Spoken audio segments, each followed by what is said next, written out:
and I've no doubt there's truth in what they say. But sure, a body's bound to be a dreamer when all the things he loves are far away. And precious things are dreams unto an exile. They'll take him o'er the land across the sea, especially when it happens he's in exile from that dear lovely isle of Innisfree. And when the moonlight peeps across the rooftops of this great city, wondrous though it be, I scarcely feel its wonder or its laughter. I'm once again back home in Innisfree. I wander o'er green hills through dreamy valleys and find a peace no other land could know. I hear the birds make music fit for angels and watch the rivers laughing as they flow. And then into a humble shack I wander, my dear old home, and tenderly behold the folks I love around the turf are gathered on bended knee. Their rosary is told, but dreams don't last, though dreams are not forgotten. And soon I'm back to stern reality.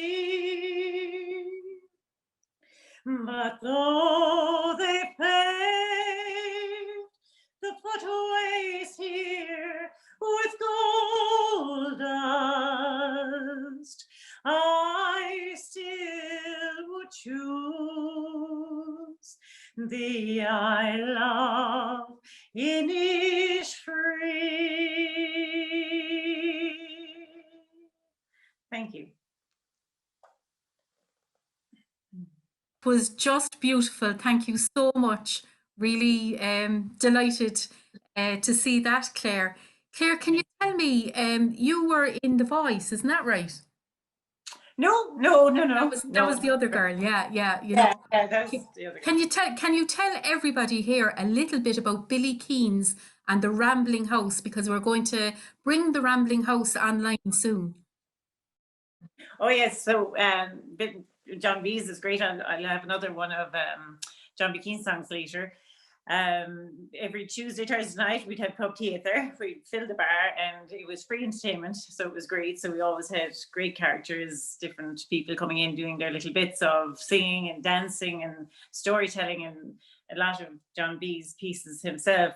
There was extracts from them, so it was a great night altogether. Great. So we went 3 hours. Exactly, and we're going to have many more of them now, hopefully, in the coming months. They're badly needed. Thank you so much. I'm sure we'll talk to you very soon again. You know, okay, so thanks. In the meantime, there's people here from Listowel and they're looking at you, Sean, and they're going, "Are you sure he's from Listowel?" So can you tell him why you haven't been to Listowel in so long? I'm just thinking this is the closest I'm going to get for a long time, I think, to Kerry's Writers Museum in Listowel. I'm with COVID, I haven't been down since Christmas, actually. Before Christmas I was down last. But sure, we have to be safe and all that. I'm not too far away, I'm in Innis. And Yeah.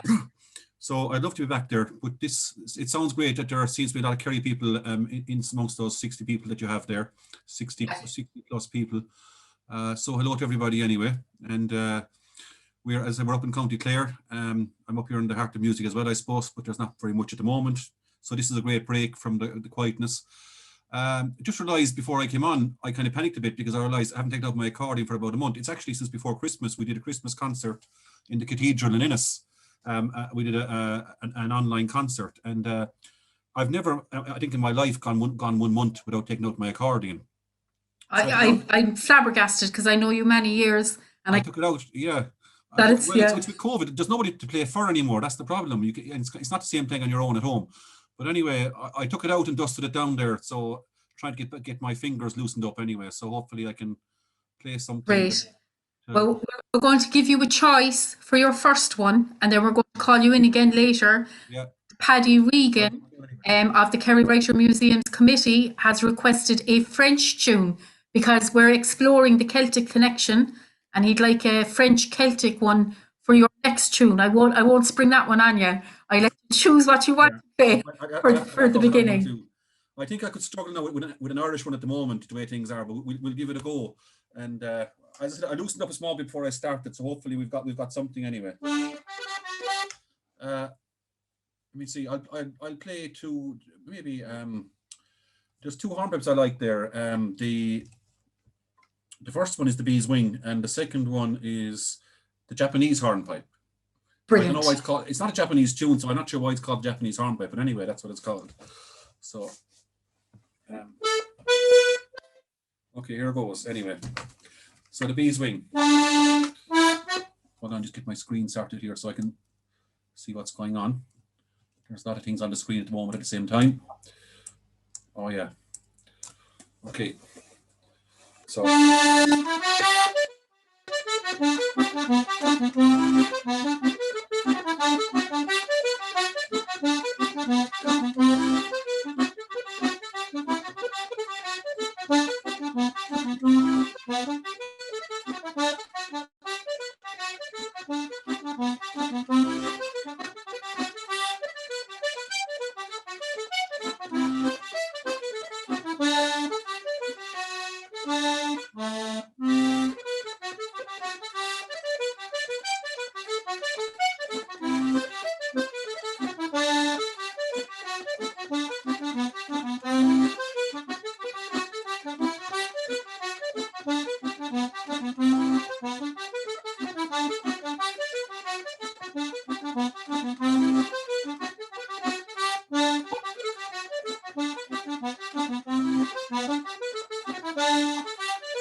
thank you very much. I'm going to release you from the spotlight now because that was absolutely brilliant.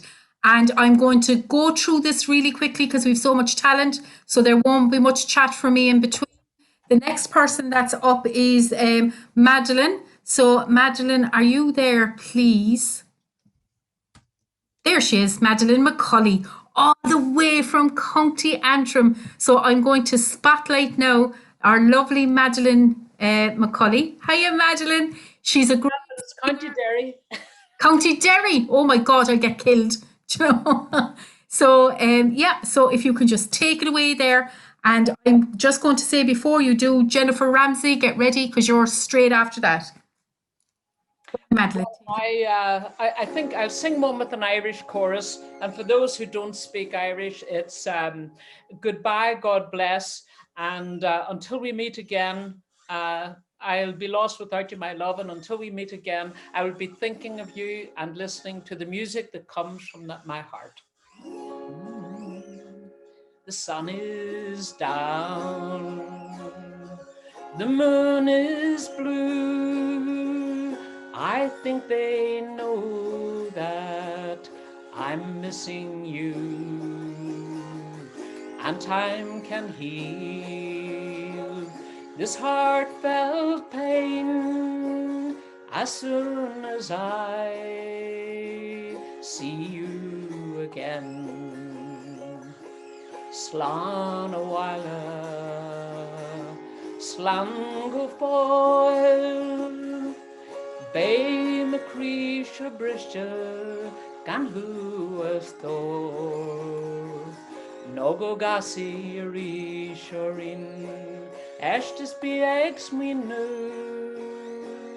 ar a gceolta ag teach, ó me críos amach. I see an island, you're on the pier. I see you crying in the misty air. You look so lonely, but there's no one near. Wish I could hold you, wish you were here. Slán a bhaile, slán go fáil, bé me críos a briste gan thuas tóir. No go gasí a rís a rin, estes bí ag smíonú, ar a gceolta ag teach, ó me críos amach. Look out your window when you're feeling blue.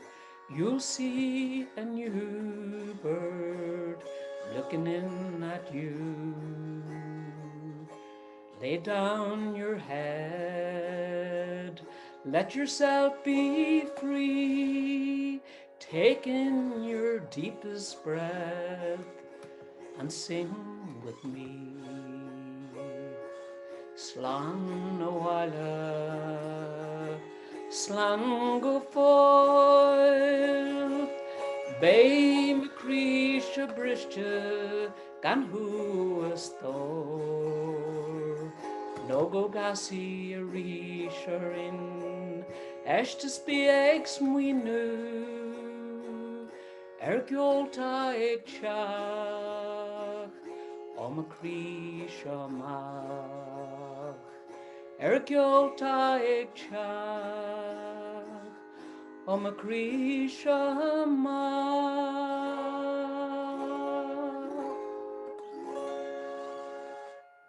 Oh, Anna Jasser, fad, absolutely go-hauling. Just loved that.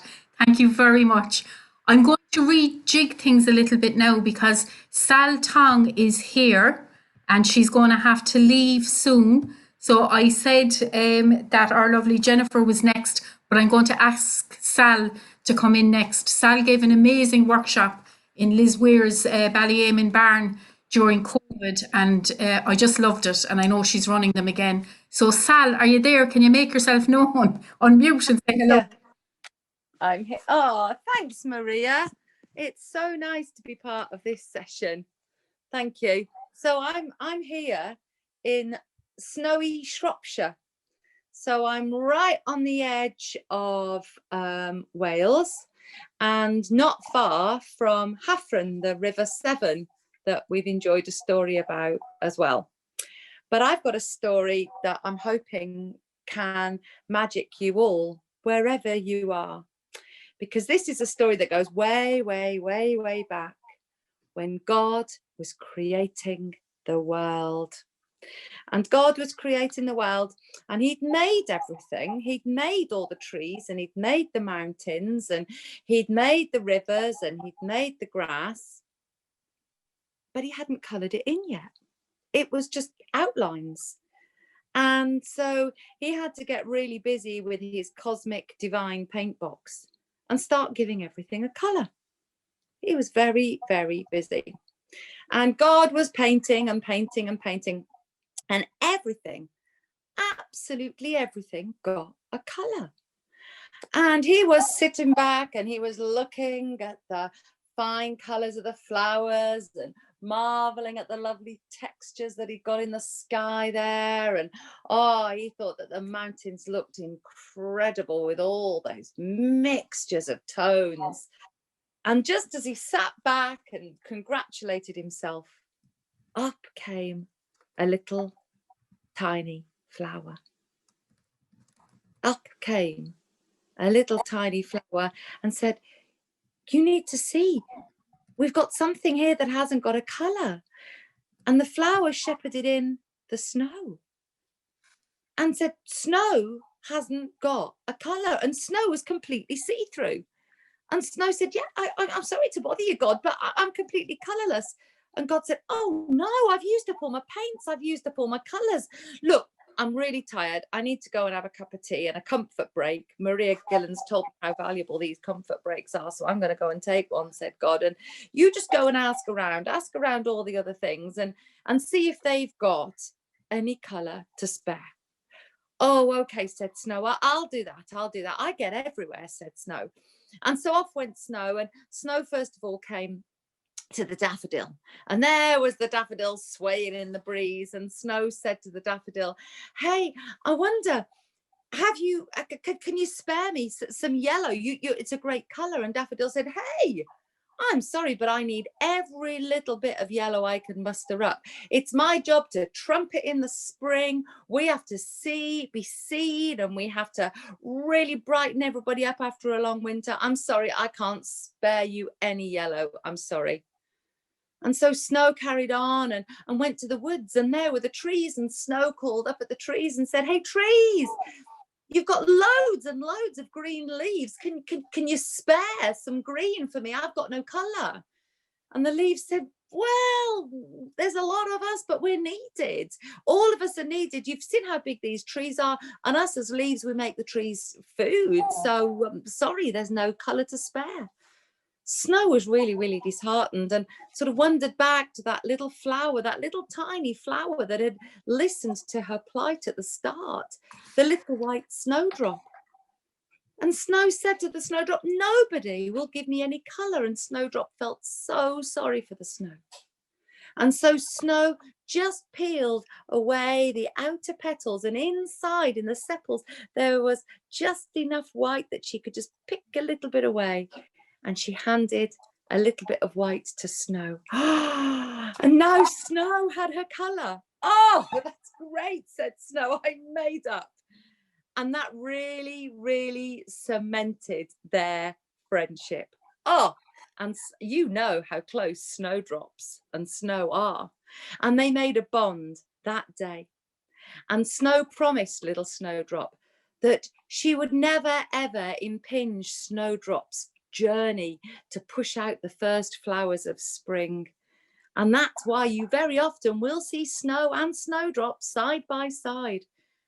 And also, if you peel away at the little sepals and you look inside that snowdrop flower, you'll see on the inner sepals there's little specks of green, and those are the little bits of green that were left behind when Snowdrop picked a little bit of her white and gave it to the snow.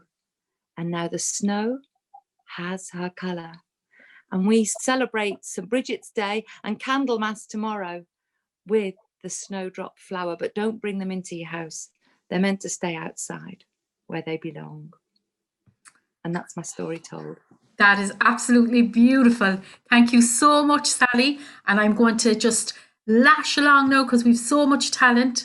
So I'm going to remove the spotlight there, and I'm going to say that our next person up is Jennifer Ramsey. Now, there is a beautiful session that happens once a month in the UK. We have a number of their members here tonight. Jerry Donlan, who you'll hear later, is one of the Master of Ceremonies. And this is where I met Jennifer. And Jennifer is a brilliant storyteller. So Jennifer, can you unmute, please, and make yourself known? Thank you very much. Well, although I'm Scottish, I actually live in Spain. Oh, my dog does as well. And I normally do all the Celtic ceremonies in Spanish. So for me, this is a real privilege to be here tonight and hear such gorgeous English. Now, my story, the connection with Brigid, is about a woman, and she's a young woman, a maiden, like Brigid. And she's a creator like Brigid, and she creates with wool.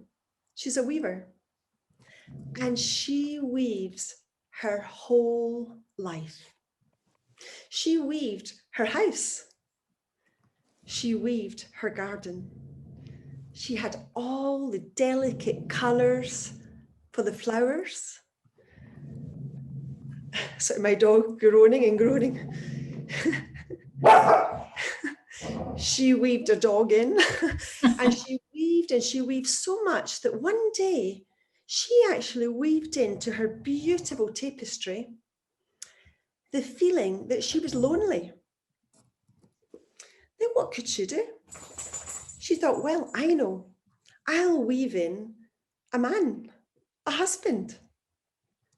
Now, she wasn't known for her patience, so she picked up her wool and she started to weave and weave. Now, what would your perfect man be like? Her man had a hat, a little beard. He had broad shoulders so that she could rest her head on, a lovely harmonic chest. I won't go into too much detail about the rest of the body. She put smart clothes on him and lovely shiny black shoes. And just as she was putting the last black stitch in, there was a knock at the door, and this man walked into her life. Wow. The first few weeks were incredible, fantastic. She got to know him inside out, and he got to know her. But when he discovered the power of her loom, he seemed more interested in her weaving than in her. And he said, well, you know, why don't you weave a bigger house? And she said, well, you're right. I mean, there's two of us. So she did. And he was very specific. He wanted, you know, like the sort of brown brickwork. He wanted green windows, green doors, and she weaved and she weaved and she weaved, and finally it was finished exactly as he had asked for. And was he happy? No. Because he said, but why have a house when we can have a palace? A palace? Oh, but that's a lot of work. I was thinking of, you know, like weaving in some lovely flowers and some sunshine, but he wanted a palace. So off she set, she worked and she worked. There were so many rooms, one after each other, but she worked and she worked. And then he said, well, who's going to clean the rooms? We need some servants. So she weaved in some servants, and perhaps some like chests of gold and furniture. So she weaved and she weaved, and we need a tower. Of course, so she weaved in a big tower, and he put her with her loom at the way up at the top of the tower, because he didn't want the servants to see it and, you know, start to get suspicious and jealous and whatever.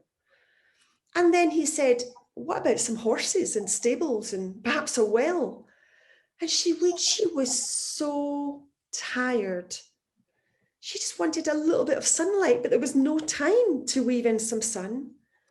And as she weaved and weaved and weaved, all of a sudden she weaved in the sensation that she'd quite like to be alone. She really would quite like to be alone. And if you remember, she wasn't really well known for her patience. So that very night, when everyone in the palace was sleeping, all the servants, the horses, the dog, everyone was sleeping, and her husband, of course, she tiptoed up all the way up to the top of the tower. And she started to pull the loose threads. And out came the well and the horses and the stables and the furniture and all those chests of gold and the servants and the rooms and the tower. And as she pulled and pulled and pulled, she got back to that bigger house she'd made. Such a lovely house. But she kept on pulling and pulling and pulling until there she was back in her little house with her lovely little garden. And there was the man of her life lying in bed. So did she stop there? No. She kept pulling and pulling. She pulled out the black of those shiny black shoes, and then the legs. And then he woke up and he said, what are you doing? What are you doing? But he couldn't move because she was pulling out his body, his chest, his little beard. She was pulling out his hat, and then he disappeared. And there she was, yet again, in that little house, looking out into the garden. And she took up her wool and thought, now what shall I weave today? That's a story from, well, it's a version of a story from Marina, what's her name again? Colasante. But I think it's only in Spanish and in Portuguese. And now in English too. Thank you so much for that. Really appreciate it. I'm going to move right along because we have so much beautiful talent tonight. And the next person up is going to be our Anne Rynn. So Anne, are you there at all? There she is, boy. Anne and me have become great friends just before COVID. We performed together on International Women's Day and had an absolute ball. And I love her. I love her so much. And Devogue is her son. And we heard from Devogue a lot tonight, and we'll be hearing him live shortly. I'm going to stop talking now. Anne, for a beautiful song. Mwah! Thanks, Maria, and hello, everybody. I am just utterly blown away by this evening. It's so beautiful. So beautiful. And so, as I said to somebody in a little message there, my heart is full tonight. It really is. And can I just, before I start, show you what I got in the post today? That's a mother of a cross. That's huge. It's just beautiful. Beautiful. I have to say, as a Kildare woman, I might be the only Kildare woman present, so I own Brigid. I'm sorry, I own Brigid. I'm going to sing you a song that I wrote a couple of months ago. Every day, I'm very lucky to live here in West Clare and close to the Atlantic Ocean. And myself and my man, we walk there every day, and it is just a lifesaver. So I call this song Blue Tinge in the Sky. I hope you like it. And I'm going to do it in the right key now and do it right. Okay.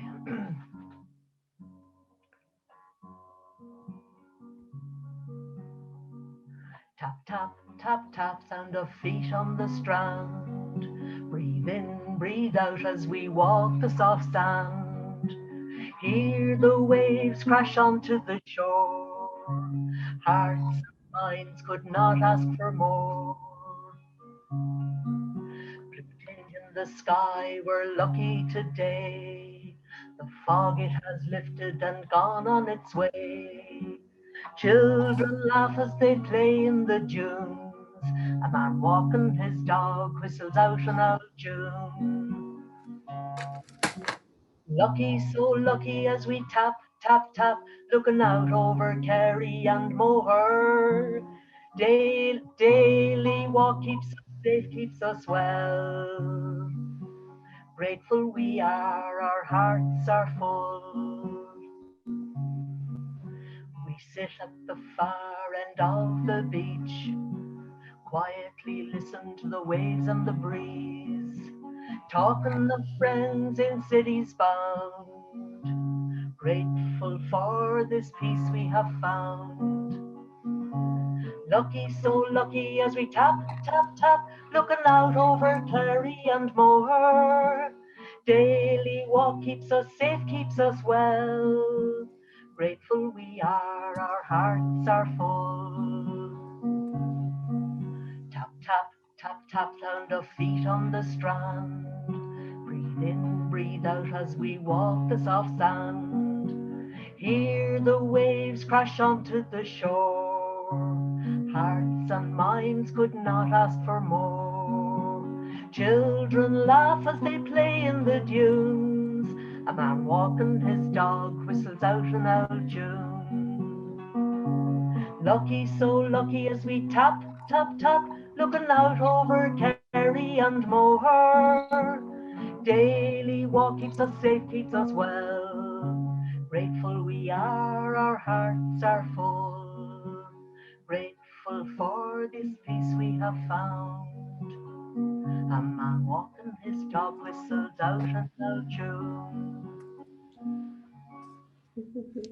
Oh my God, that's absolutely mighty. Thank you very just love you, Anne. Absolutely. You know, I love Anne's take on life that comes out in her songs. And you're going to come to the Kerry Writers Museum Rambling House when we start it up, are you? Definitely. Thank you. Beautiful. Mwah. I'm going to release you now from the spotlight and I'm going to put your son in the spotlight. Devogue Ring, are you there? Ah, there he is, boy. Mighty Devogue. One. Are you getting on?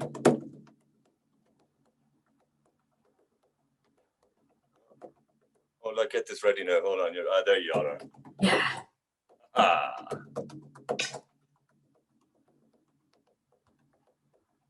It was down by the glenside I met an old woman, a plucking young nettles. She ne'er saw me coming. I listened a while to the song she was humming.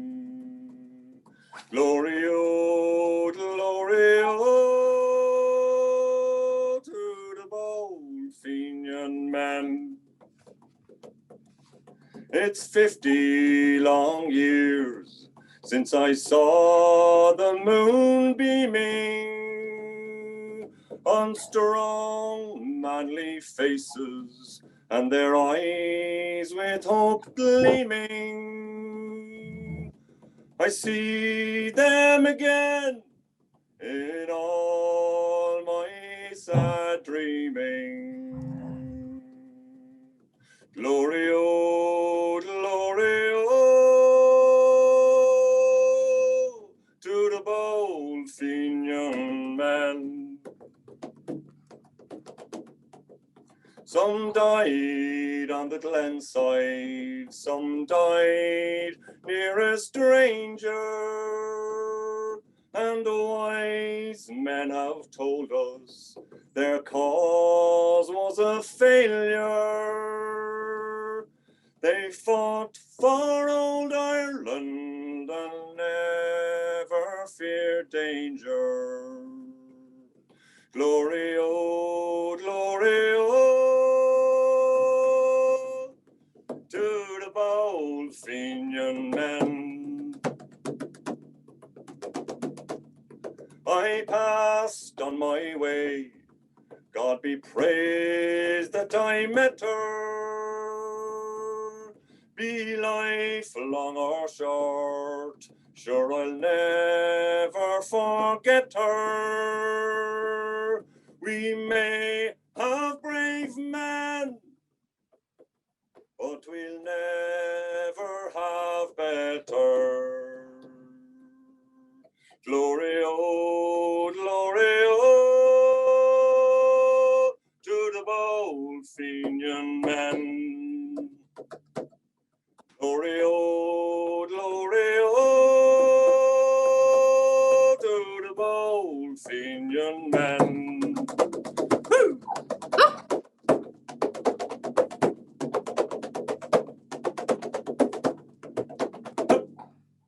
Ah, Davog, that was mighty. Davog, I hope you'll also be a regular at our upcoming Rambling House in the Kerry. Greatest pleasures. It was a fantastic evening. I loved every second of it. Fair play to you. Mighty. Will you give us a small bit of French because you're domiciled in the Yes, Beaujolais? en français, mes amis. I was listening to the Scottish lady in Spain there, and I can understand because I do a lot of my performances over here in France in French. So it is lovely to do some performing in English. So please do contact me. I'm here and ready for action. Anything you want me to do at all. Brilliant. I was telling Jennifer all about you during the week and that you were well versed in the Druidic ways and in all of the things of relaxation, and that I can't wait to be able to come to France and tent out in your garden. Be more than welcome. Yeah, so looking forward to it. We'll go over myself and Anne. Yeah.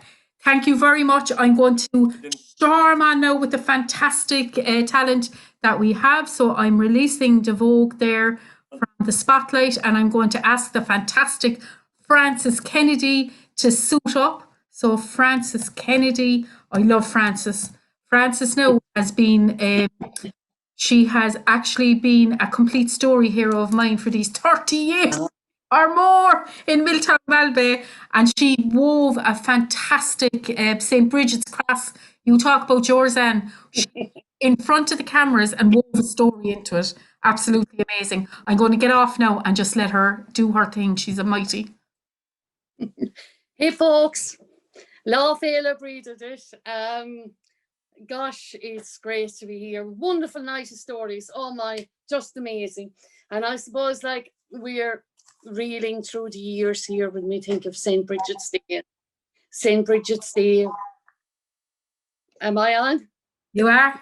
My sound is okay, all right. Your sound is perfect, yeah. That's fine. But we're reeling in through the years here, going back to St. Brigid's Day. And I remember when I was young at home, and St. Brigid's Eve is when we made the cross and we put it out in the hedge on a white cloth so that St. Brigid could bless it as she was passing. And then that cloth would be brought in, and if any child had a fever or something, it would be put on their forehead to break the fever. And then St. Brigid's Day was a major day as well, because St. Brigid's Day, and Brigid might often come with white cap on with a few inches of snow, but the sod for the garden, the first sod in the garden would be turned for the house garden, where we set spuds and cabbage and lettuce and turnips and parsnips and onions and you name it was set at home long ago. But even that the ground maybe not suitable, my father would go out with his spade, and the first few sods of where the garden was to be would be turned in honour of Brigid, because St. Brigid always came with, you know, the hope of good weather in her pocket, because that is what she promised us. Good weather for the harvest after a harsh winter. And then that night, my mother would have made the most gorgeous apple tart you've ever imagined. Big, juicy, major, big apple pie, about an inch deep, with all out the juice running out the sides and like toffee around the sides of it. And of course, a currant cake would be made. And after the currant cake, then we'd sit around the open hearth of the fire, and stories would be told. And one of the stories that I heard way back then, I'd say I might be only 7 or 8, but it was a story that I think has gone down in Irish heritage, wherever, all over the world for centuries, was, I suppose, a story about shapeshifter. And, you know, I got my pen to paper during the week, and I said, God, I must resurrect that story. So here it is on its maiden voyage. Long ago, fado, in the heart of Slieve Lucre, defined by the name of Curtains. Now, Slieve Lucre is a beautiful area upland in the south of Ireland, in Munster, just bordering the Cork and Kerry region, an area rich in Irish culture and tradition. Its people well known for their wit and their wisdom in equal measure. Slieve Lucre musicians have a distinct style, playing great slides and polkas, and to rise the cockles of your heart. And in every house, the dancers breathe life to the rhythm of that music. But music alone won't fill the belly. And the Curtin family were finding it very hard to get by. Now, I'm going back to around maybe the 1930s in Ireland. And the eldest of the Curtin family was a lad called Jerry, about 13 years old. Well, he struck off to the hiring fair in Newmarket, where he got work with a widow woman who owned a few acres of good, rich land in the heart of the Golden Vale. His work was hard, but he had a dry bed to sleep in, and he was fed from a good table, plenty to eat. But Jerry had to rise at 6 o'clock every morning, 7 days a week, and had to face the day of feeding pigs and cows and calves, tilling the land. Oh, it was a long, single-story thatched house. And the stairs at one end and led up to an attic room where Jerry Curtin, the servant boy, slept.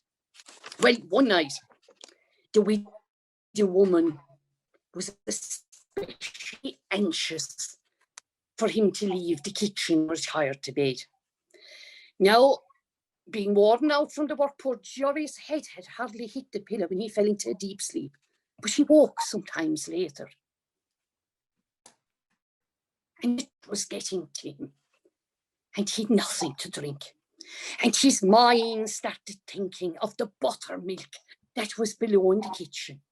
So he thought if he could creep down, the buttermilk would be just the thing to cure his thirst. Well, he crept to the door and he looked out through the lattice of the door to see if the widow woman was still up or gone to bed.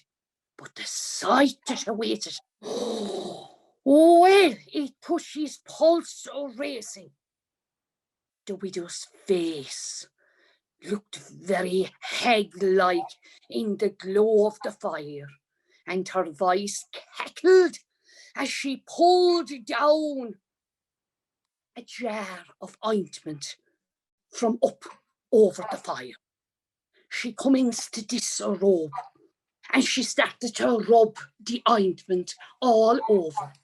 And when she rubbed the ointment, her ears started growing long and pointed.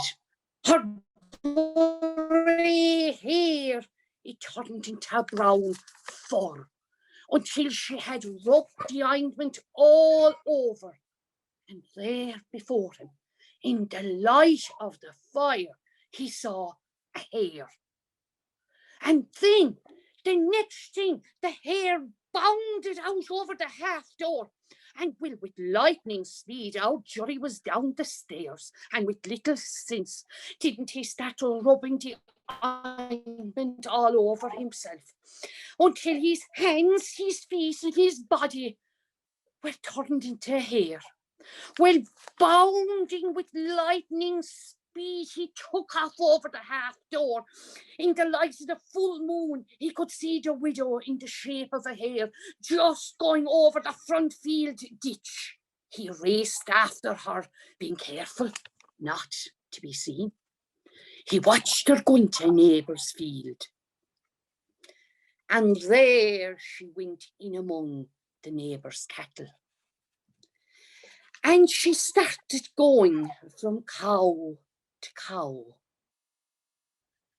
supping the cow's milk, until the hare's belly was full and distended. Jerry thought of the gossip that he heard at the creamery, where the widow, they said, was churning enough butter for a farm that would be maybe 3 or 4 times her size. Where was she getting the cream of the land from? Well, Johnny shook himself from his thoughts, and she swiftly followed the hare until the hare came to a field be over a bit, a field called Listowel, the fort of the fairies. There, in this field, was a dozen or more hares, as if they were in consultation with each other. Johnny longed to know what they were saying and thought, sure, they might notice him if he mingled and moved a bit closer.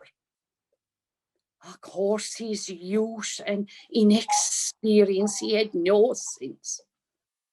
Well, a large black hare stood up on his legs, standing to attention.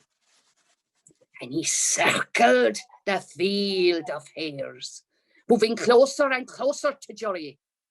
Our night's work has been interrupted, he said. There is a stranger amongst us. Well, Johnny didn't wait to hear another word. He ducked and he dived and he bounded in hare-like form, trying to escape their clutches. He eventually made it back to the widow's house, where he tried to rub on the ointment again to see would it bring him back to his natural form. But to no avail, the fur stayed. So what was he to do? He hid in a caboose under the stairs, and just as dawn was about to break, the hag in the shape of a hare returned. She took a dive into an enamel bath of water that was near the door. And she came back into human form.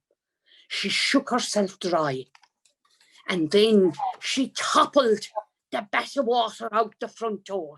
Johnny quickly jumped into the pat of the water and immediately turned back into his own human form.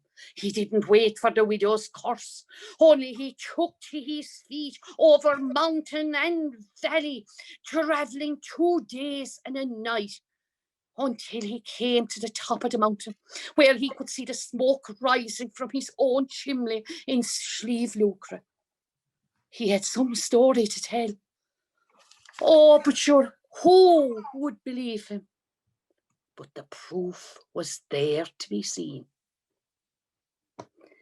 Because as the water splashed over him, it missed a patch behind his ears.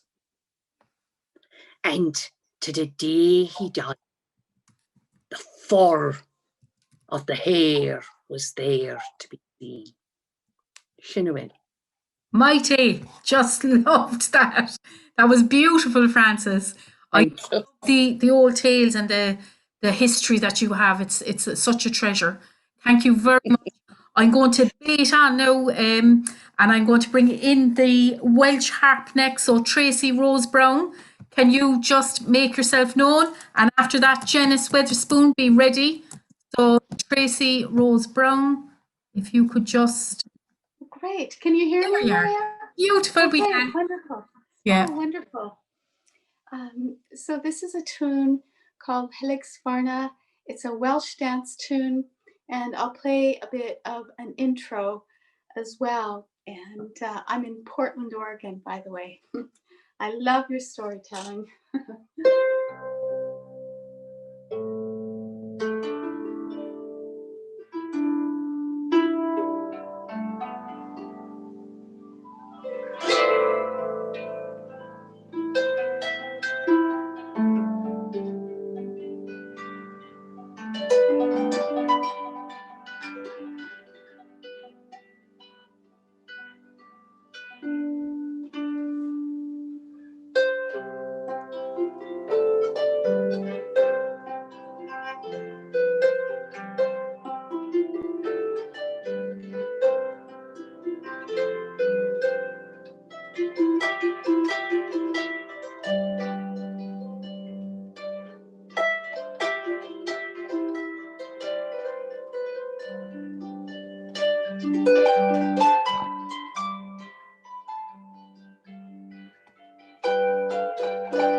That was absolutely beautiful. Thank you so much for that. So I'm going to move straight along now to our beautiful Janice. I'd love to spend time chatting to people, but I want to get as many people in tonight. So please, Tracy Rose, come back to our rambling house when it starts up.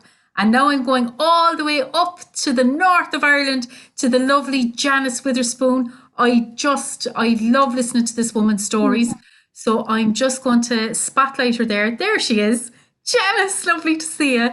Thank you so much for waiting. I really appreciate it. And away with your story. I'm up here in Glenorm in County Antrim, and I can see Scotland from my village, which I love because I lived in Scotland for about 10 years. And I'm going to bring you a little Scottish story, a bride story from the Scottish tradition. Bera was the goddess of winter, and she was an old hag. She had only one eye, but it was as keen and sharp as that of an eagle.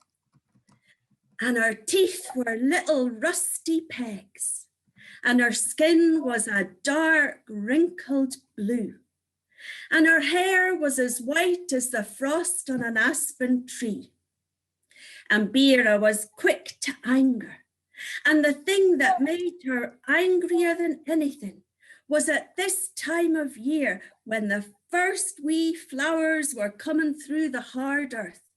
She would take her mighty hammer and she would go out and she would bash them back into the ground. Now Bera had made her home in the highest mountain of Scotland, in the bowels of Ben Nevis. And there she had many slaves to do her work. But there was one job she always did herself.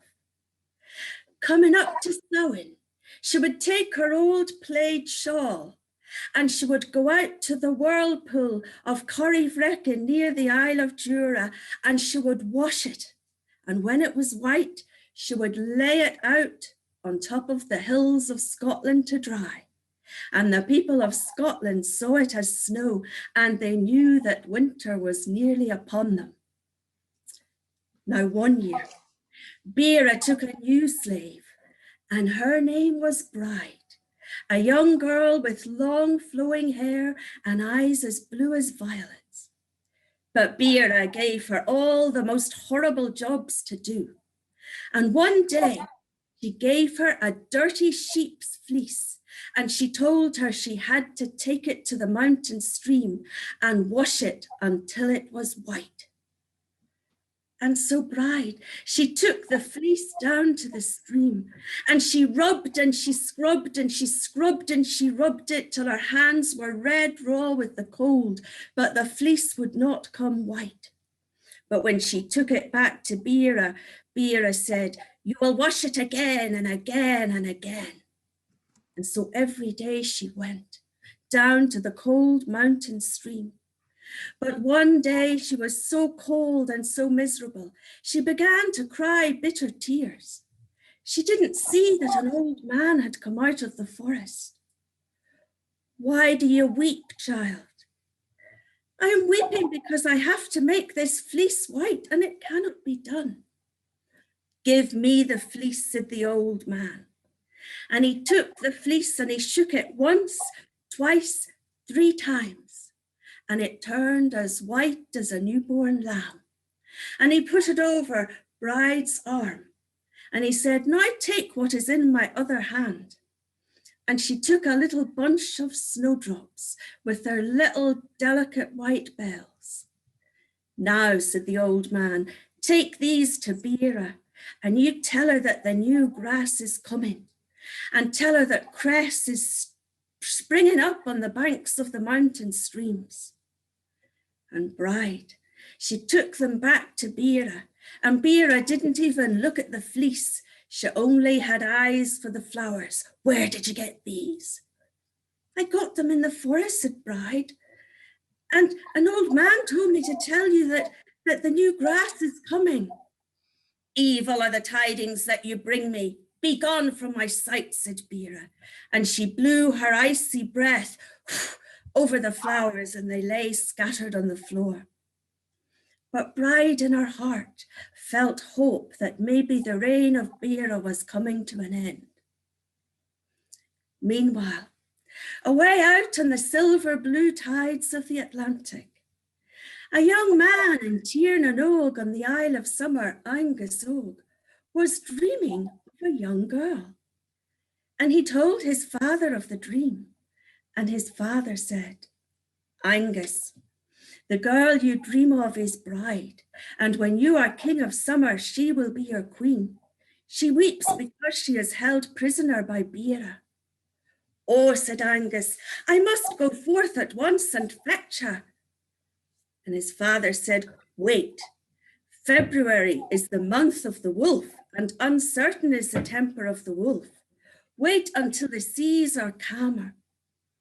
But Angus, with the impatience of youth, he could not wait. I shall borrow for February 3 days from August and cast a spell on the sea. And he set off across the sea towards Scotland. And he made landfall in the Cuillin Mountains. And Bera sensed there was something in the air because she sent out her hag servants to raise icy storms and snow and rain. But she didn't hold him back for long. He made his way across the mountains until he got to Ben Nevis, and he was able to ride straight in because Bera was away out making storms. And there was the beautiful girl he had dreamed of. I come to ask you to be my queen, if you will, he said. And Bride's eyes filled with tears of joy. He put her on his horse and they rode into the forest where the fairy queen herself married them. She transformed Bride's rags into a beautiful white and silver robe, and she gave her a golden cornstalk in one hand, a sign of plenty for the harvests of the year to come, and in her other hand a little bunch of snowdrops. And that's how Bride and Angus were married. And then they made their way back to the Isle of Summer. And as they rode, Bride dipped her fingers in the mountain streams and the ice melted. And where her tears of joy fell, violets and the first flowers of spring sprung up. And ordinary mortals like you or me could not see them as they passed, but they felt that something new was in the air. Spring is coming, they shouted, spring is coming. And they arrived back in the Isle of Summer in Tiernan Og, ready to take their reign as king and queen of summer. And Bera, she didn't give up without a fight. For 6 more weeks, she continued to raise storms, but she was getting tired now. And on that day in March, when night and day are of equal length, she took her great hammer and she retired over to the Isle of Mull, and she threw the hammer under a holly tree and went to sleep, and there she would remain till Samhain. And Angus and Bride reigned as king and queen of summer. Oh, that's mighty, Janice. And as Francis Kennedy says, there's something special in the air tonight. There really is. I'm feeling so nourished by our beautiful, beautiful session. So I'm going to go straight on now. And our next, that was a little bridge between Scotland and Ireland. And our next is a little bridge between Wales and Ireland, because it's an Irishman domiciled in Wales. He's an author, he's a great storyteller, but also a great musician. So thank you for waiting so long, Colm, Colm Sanson. So I'm just going to add your spotlight there. There he is, and away with you. Great, thanks very much. Oh, what a fantastic evening it is. Brilliant, fantastic. Well done for putting it on. And it's such a joy to hear everybody's stories and songs from all over the place. And because of the international flavour, I'm from Cork, but I'm living here in Wales. And there's a song that I heard, which is from the singing of Ewan MacColl, and it's a song from the north of England. It caught my attention because it's called The Foggy Dew. And The Foggy Dew is a very famous Irish song as well. And so it caught my attention. I thought, but this is a love song. The Irish Foggy Dew isn't quite a love song. You wouldn't call it a ballad, a love ballad.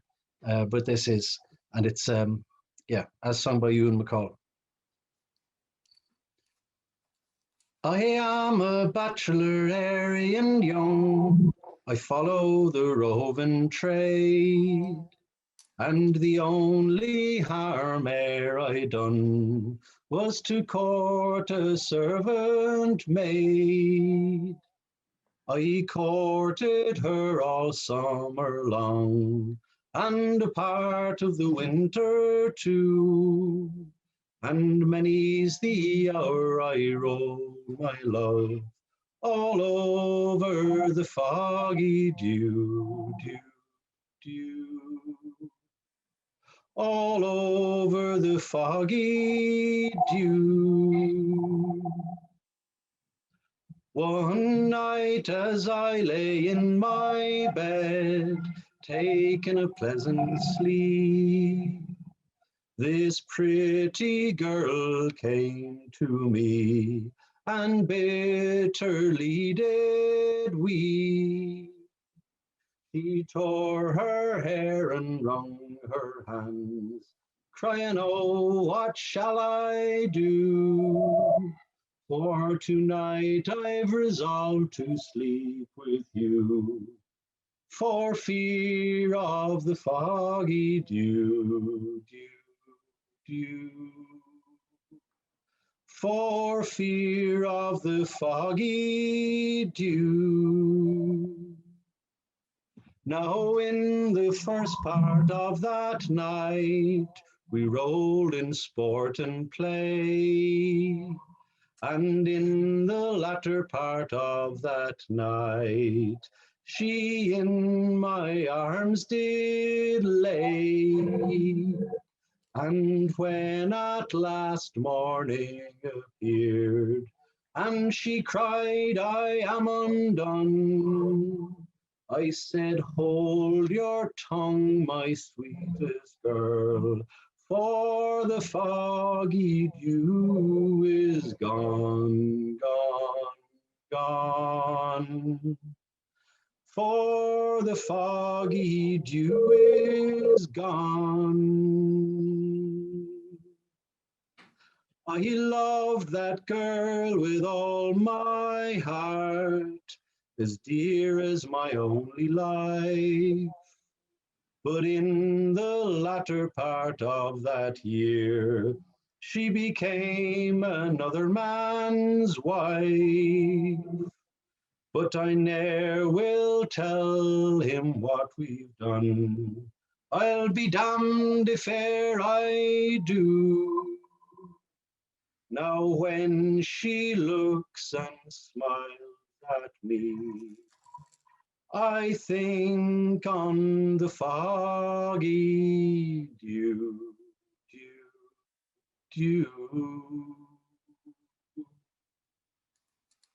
I think on the foggy dew.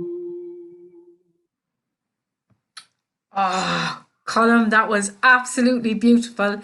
Kama, there's someone for you now in Wales, you know. So another one to add to the Welsh list. And Colm, we hope we'll have you back in Kerry Writers Museum as well at the Thanks very much, Maria. as we go forward. Lovely meeting you in cyberspace, you know. Yeah. And thank you so much for coming to the session, and thank you for your patience, you know. So, right, now I'm going to remove the spotlight from Colm, and our next person up is Jerry Donlan. Now, Jerry Donlan is a very special man who runs Bards Aloud, a fantastic session, one that I highly recommend, that happens in the UK once a month. So, Jerry, I just have to find you now. There he is. So, Jerry, are you going to tell us a story? Yes, thank you very much, Maria, and what an evening. There's no doubt that the light has certainly returned after listening to everybody here tonight. Now, it was a Beltane afternoon, or Beltane to some people. A druid was sitting at the crossroads. This was a couple of centuries before the oncoming of St. Brigid. And he was there, he was pondering, and he had reached a crossroads in his life because he'd been married about 21 years, very happily married to his wife, but they never had a child. And, you know, they were getting on in years now, and he didn't think it was ever going to happen. And he closed his eyes and he pondered and he thought, and when he opened his eyes, there was a figure across from him, a small man with a very pale complexion, his face as pale as a pail of pony's milk. And he says to the druid, he says, "You've got troubles, tell me." And the druid told this man all his troubles and how he'd love to have a child. "Ah," says the pale man, he says, it could happen, he says. The goddess may provide. Now go home and go to bed. Well, the druid went home. His wife says, "Where have you been?" And he told her the story. And he told you that the goddess may provide. He's only having you on, she says. "Ah, well, maybe so," says he, "but we might as well go to bed anyway." And they did. Well, the days turned into weeks. Weeks turned into months, and around the time of Samhain, to anyone's eyes, they could see that the druid's wife was now in an advanced state of sexuality. And the winter came. And the wise woman was calling in very frequent now. And coming up to Wimborg on the 1st of February, the woman said to the druid, "It'll be any day now." Well, the druid was ready. He had a big oak tree ready to plant to commemorate his child. And around noon in Wimborg, there was a scream of a child. And the wise woman came out with the child in her arms. While the druid, he was so overjoyed and so excited, he fell dead by that tree he just planted. Now, the wise woman took the child back into his mother, and she got up and she went out, and she held the child up like this. "I am going to call you Connor, for it was a boy. And I tell you now, until the day that you can pull that tree out of the ground, you will suckle from me." Well, the days turned into weeks, the weeks of months, and the months of years. And when he was 7 years old, his mother said, "Connor, go out and pull that tree out of the ground." And Connor went out. Well, of course, the tree had grown 7 years by now. And he pulled it this way, and he pulled it that way. It wouldn't move. "Right," she says, "7 more years for you, son." And back he went into the house. Now, 7 years later, when he was 14, after eating his stir-about, the mother says, "Now, Connor, it's time for you to try to put that tree up again." Well, Connor stood up. But it's lucky there was no ceilings in this roundhouse they're living in, because his head went right up, nearly out through the thatched roof. He was a big lummox of a boy, there was no doubt. And he went out and he caught hold of that tree. He pulled it this way and that way. He twisted it that way and this way. And up it came by the roots. It left such a hole. There was a pond there for 17 years after. Well, he got a saw and he got an axe and he started chopping the branches off. You know, he shaped that oak tree into a walking stick. "Now, mother," he says, "throw a few things in a bag for me there. I'm going away to get a job. I'm going to see the King of Leinster." And she threw a few things in the bag and he went off to make his fortune, for he did not want his mother to be working all her life. And he arrived at the big round house of the King of Leinster and he knocked on the door and the King of Leinster came out. He said, "What do you want?" He said, "I want a job. I've got no jobs." "Well, I'm not leaving here until I get a job. I want to look after my mother." So the king thought, and he looked across at the big 5 mile by 3 mile lake. "Right," he says, "I'll tell you what, you want a job? I'll give you 3 jobs. But if you fail on any one of them, that's it. You are gone from here." "And what will I get if I achieve my tasks?" says the Connor. "I will give you your weight in gold," he says. And Connor says, "What will I do with the contents of that lake?" And the king says, "You can do what you like with those contents of that lake." Well, Connor went down and he got his walking stick and he started to gouge a big channel away from that lake. Then he got down his belly and he put his mouth into the water. He started to suck up that water. And every so often he'd turn to the side and he'd shove that water from his mouth into that channel. And somewhere about 7 miles away was a little village that was nearly drowned. And eventually all that was left was a lake of mud.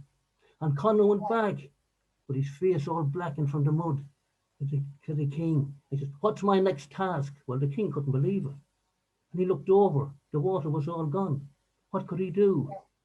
Right, he says, "You sleep over there, go in that shed over there." He says, "Come back in the morning, I'll think of something else." Well, the king went to his chief druid and his chief advisors. "Look," he says, "there's a young fella there," he says. "He's after draining that lake. Now I want something that's impossible to do. Otherwise I'm going to lose all my gold." "Ah," says the chief druid, "yes, haven't you got a brother down in hell?" "I have. The only place for him," says the king. "Well, tell him go down and bring your brother back if you want to see him." So the next morning, Conor knocked on the door. "What's my task for today?" "Well," says the king, "I've got a brother down in hell. Now you go down and get him back up here." "And how will I identify him?" "Well," says the king, "he's got no hair and he's got only one tooth, smack bang in the middle of his lower jaw." Conor set off for the gates of hell, and he rattled on that gate with that walking stick he had. So loud was the racket that the chief devil himself went up the chimney, and he sent all these youngsters out to look and see what Conor wanted. And Conor said, "I've come for the King of Leinster's brother." And they says, "What does he look like?" "He's got no hair and only one tooth, smack bang in the middle of his lower jaw." Well, they went in and they come out, 21 men lined up, no hair and only one tooth. Well, Conor didn't want to make a mistake, so he brought the whole lot back up. And he lined them up in the room and called for the King of Leinster. And when the King of Leinster came in and see it, well, their feet were so hot. Each of them burned the hole, and they all fell into the basement. Now said, look, get them out. Take them back down to hell. I've had enough of this." Well, Conor took them back down to hell and came back up. He says, "Now, what's my third task?" "I'll tell you in the morning," he says. Well, he was very worried. And he got his chief druid and advisor out again. "Now, I want something impossible. Otherwise, I'm going to lose my lot." "Ah," said the chief, "haven't you got a shaft out there where you're mining for gold some time ago? It's half full of water. It's very deep. Tell him to drain it." Sure, he could do that. If he drained the lake, he'd drain that. Yes, but when he's down there, that big millstone, he'll throw it down on top of him. That'll be the end of it. So the next morning, the king told him, "Right, I want you down there to drain that shaft for me." And Conor went down. He was down there trying to drain it and dry it out. And he was nearly there. And he stood up. He says, I'm done. Well, 7 men dropped this millstone down on top of him. Lucky enough for Conor, the hole in the millstone just fitted nicely over his head and on his shoulders. And he got back up those steps, and the king couldn't believe it. "Now," says Conor, "what about my weight in gold?" "Oh," says the king, "could you take that hat off first, I will see." "This hat is part of my attire. Would you ask me to remove my breeches?" he said. Well, of course, the king, he couldn't give him the weight in gold, but he gave him what he could. And Conor went home and he looked after his mother. And his mother says, "Conor," she says, "I was wrong to ask you to pull up that tree. It wasn't your fault. It wasn't your father's fault. But I was wrong. Now we must use all this money. And we will go around Ireland and we will plant trees where trees are needed." And of course, they went all over Ireland. And one of the counties they went to was Kildare.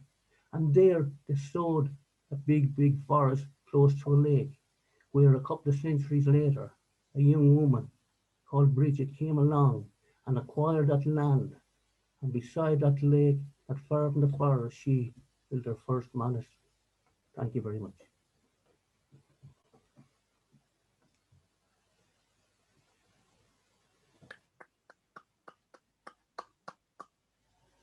You're muted. Maria, you're muted. I'm chatting away to myself there. Jerry, that was gorgeous. Thank you for coming in and telling me I was muted. I don't know who that was, but thank you. Bards Aloud, when is the next session?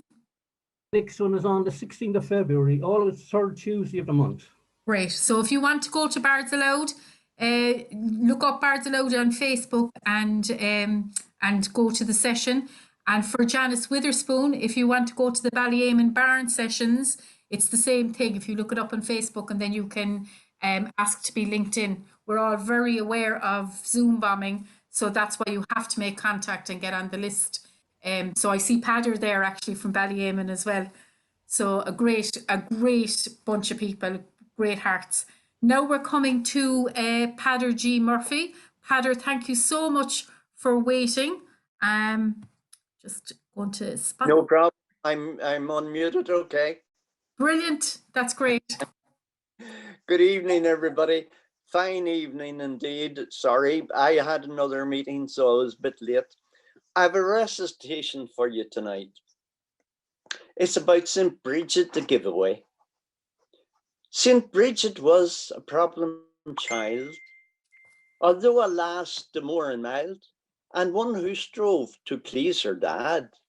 St. Brigid drove the family mad.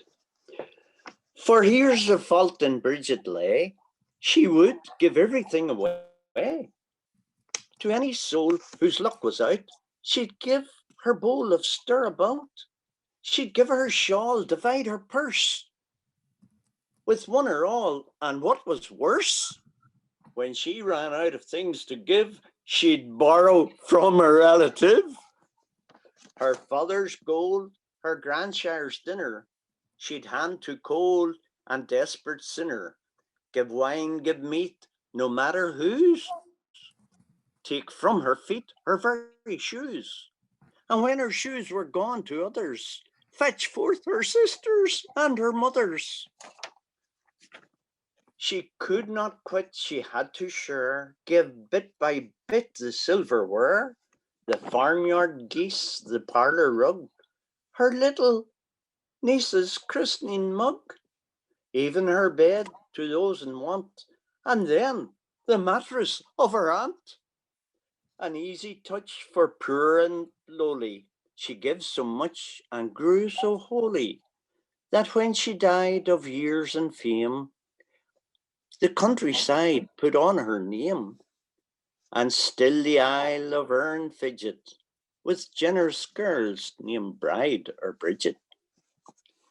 Well, one must love her nonetheless in thinking of her givingness. There's no denial she must have been a sort of trial unto her kin. The moral too seems rather quaint.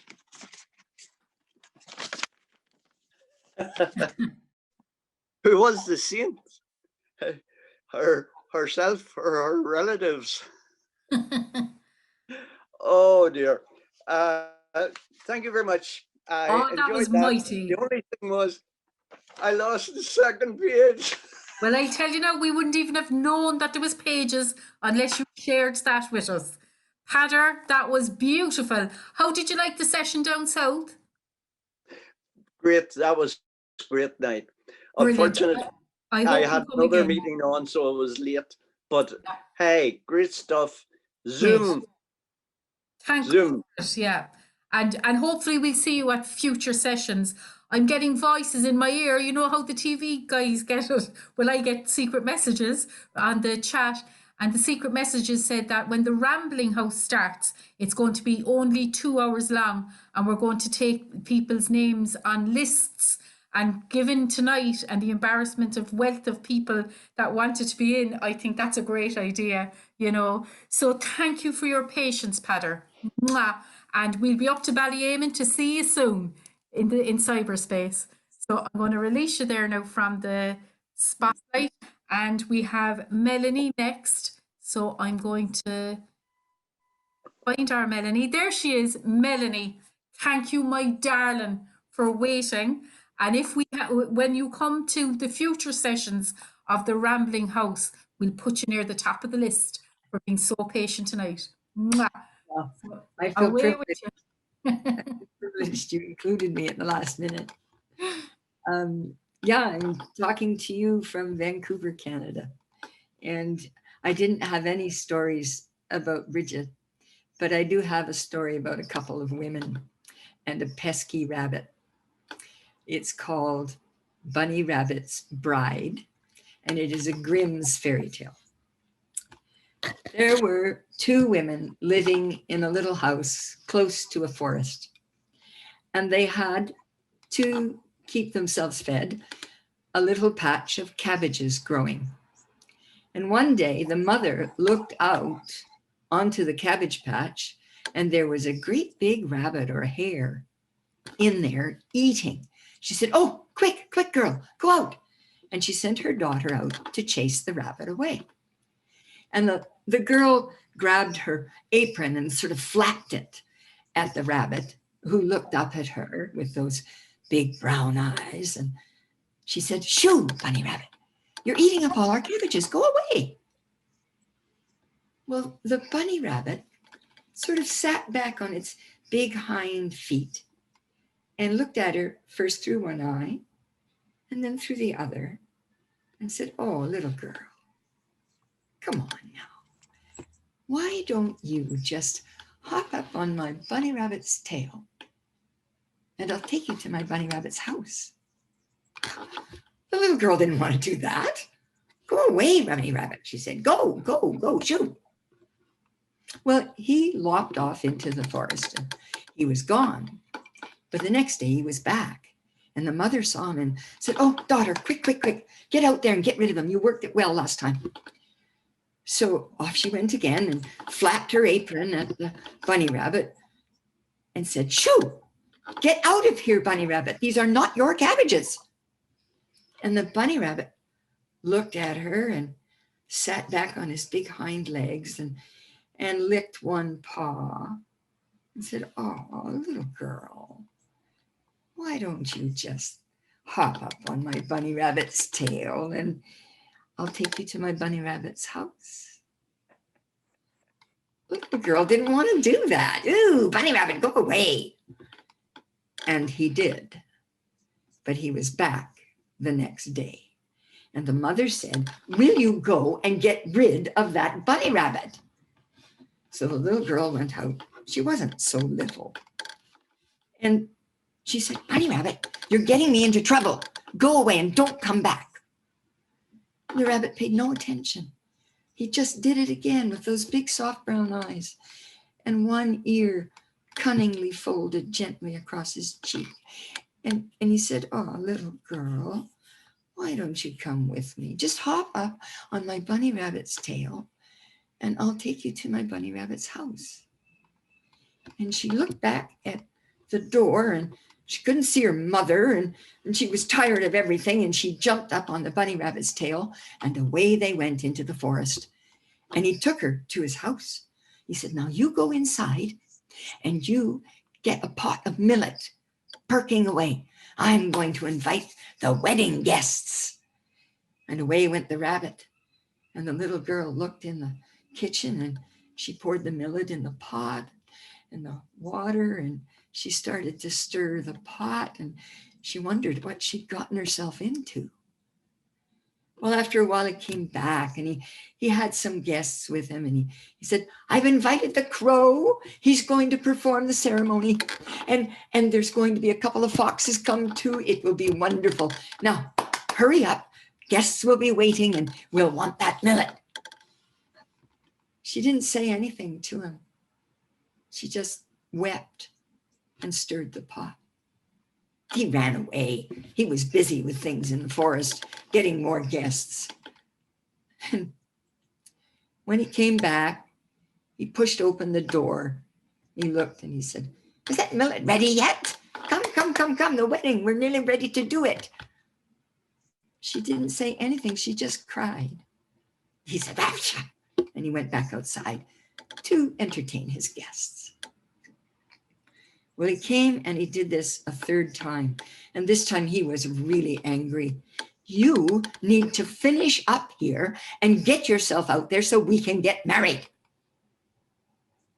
She didn't say anything. She just wept. And he slammed the door and disappeared. And she stopped crying. And she took off her shift. Sorry, she took off her dress. She kept the shift on. And she gathered up some straw and she stuffed it into the dress. And she took up her little cap and put it on top of the straw. And she set that straw woman up beside the pot. And she put the spoon into the hand of the straw hand. And then she came to the door And she looked out and she couldn't see the rabbit. So she crept around the edge of the door and she headed back through the forest the way they'd come, back to her mother. And when Bunny Rabbit went back to give her what for, where was the millet, he saw her standing there and he said, "You're still not ready? Oh, I am so angry." And he hauled off and he hit her really hard. And of course, the cat went flying and the straw went falling all over the place. And he saw that this was not his bride.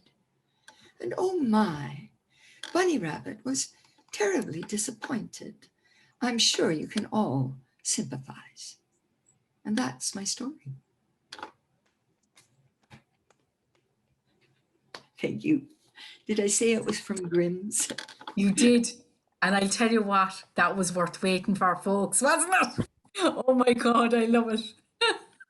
Thank you.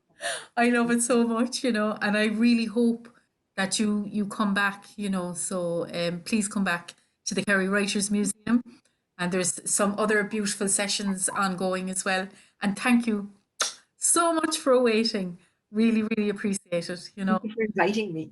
Oh, very welcome, you know, and we're inviting you again. Come again.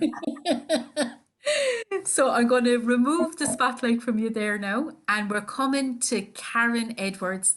Now, Karen Edwards and myself have become great friends through the medium of story. We shared rooms in Cape Clare. We've co-created stories, and this woman is also a great musician. So she's going to give us a bit of Scots singing tonight. Edwards, come on in.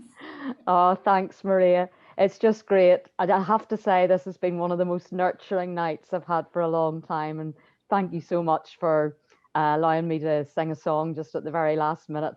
I have to tell you all that Maria composed one of her stories whenever we were sharing the room in Cape Clear. So she was looking up at the ceiling and it just came to her.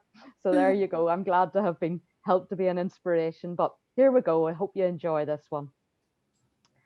Rock the wind in the clear day dawning, blaws the clouds, he'll stir gaudy o'er the bay.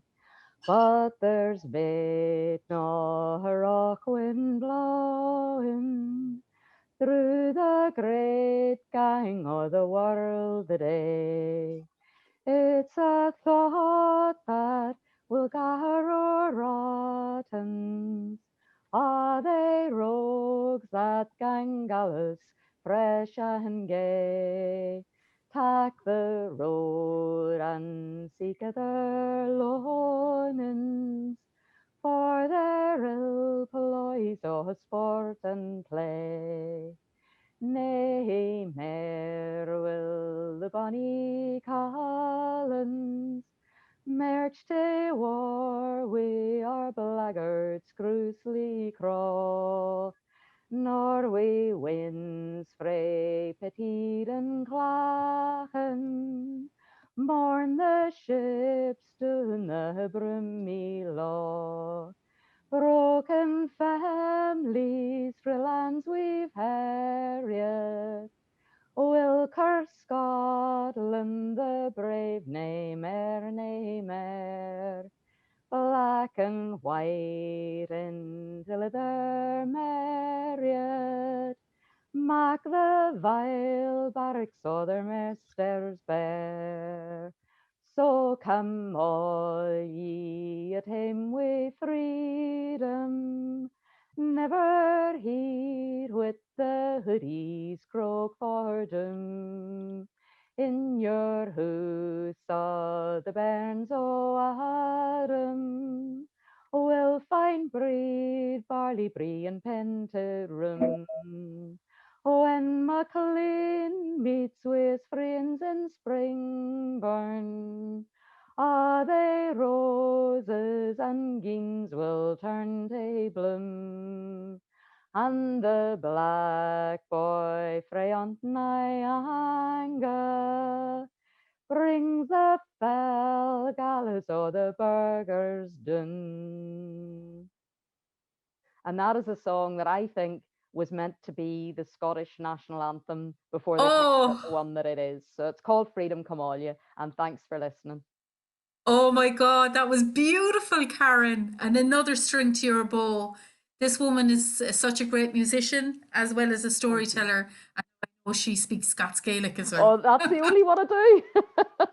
Well, I love it. I love it, you know.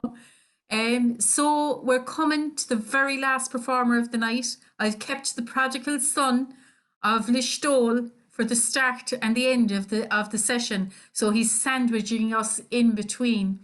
This was such a brilliant session. I'm going to get killed for letting everybody in, but I don't care. Lads, did you find that 2 hours flew by? Did that feel like more like 2 hours, like of since we opened the hoolie, since the people started singing? It feels like 10 minutes to me, so yeah. So look out for our rambling house. It's on the way. There you go now, Karen. Everybody is saying how brilliant you are there in the chat. And now I'm going to release our lovely Karen. And I'm going to call on Sean Murphy. So Sean, will you end the session? And if you can, play us a French tune, but it's not necessary if you want to bring it to the next rambling house instead. Okay, hi Marie again. So, my God, this is some evening. I can't believe you're an amazing woman to get all these people together online on a night like this. So thanks for doing it, Marie, and we're all enjoying it. Absolutely fantastic. Yeah, sure. Again, the French tunes, I don't have too many. I think I have about 2 or 3 in total, so I'll play 1 or 2 of them maybe. I learned these. The first one is a French mazurka, and we used to go to a festival every summer in France in a place called Gentine, and it was called La Balle de l'Europe. And this is one of the tunes I picked up there. They used to love dancing to this mazurka. There were some amazing dancers in France dancing, and they're from all over Europe really going to this festival. And this is one of the dances they did, so I picked it up at one of those sessions. And the second one, I think, if I can remember it, it's a bourrée. It's another dance that they do in France. So anyway, I'll give them a go. So, I don't have any names for them. I just, as I said, picked up at a session, and I have no idea what they're called. We'll try them anyway. Okay, so.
Quality stuff, Sean. Right, we're going to leave now. So I'm finding it hard to say goodbye to people, but we're going to finish the session now. If you want to hear the most beautiful Sliabh Luachra music from Sean Murphy, you're going to have to come back. You're going to have to come to the Kerry Writers Museum Rambling House, which happens, I think, on the third Friday of the month. So Sean Murphy, because he's a prodigal son, has no chance but to come back. Isn't that right, Sean? Brilliant. So thank you to everybody from Shona Cowan from Scotland, from Cameron Roberts from Wales, and from myself, Maria Gillen, the Celtic Cousins. Thank you so much for making this a really, really special night. And we'll see you at future Celtic Cousins sessions. And we'll see you in the Kerry Writers Museum at the Rambling House. So blessings of Brigid on you all. Go a mila mahagut. Mwah. Can't believe it's over. Great stuff. Thank you. Goodbye. Bye, Maria. Thanks. Bye. Great night. I'm going to open the screen, the gallery view, so we can say goodbye to one another. Goodbye. Ichawai. Ichawai. And thanks so much to Aster. Oh, flip it. I'm just after seeing Paddy Regan. Paddy, you're number one on the list for the next session. So sorry, mate. Love ya. Okay. Ichawai. Talk to you soon. Ihawa. God blessings. That was great. Thank you. Ihawa. Ihawa. I can't hang up. I'm supposed to be back. Here I am. 3, 2, 1. End. Loving that heart. Thanks, Kath. Thanks, Karad.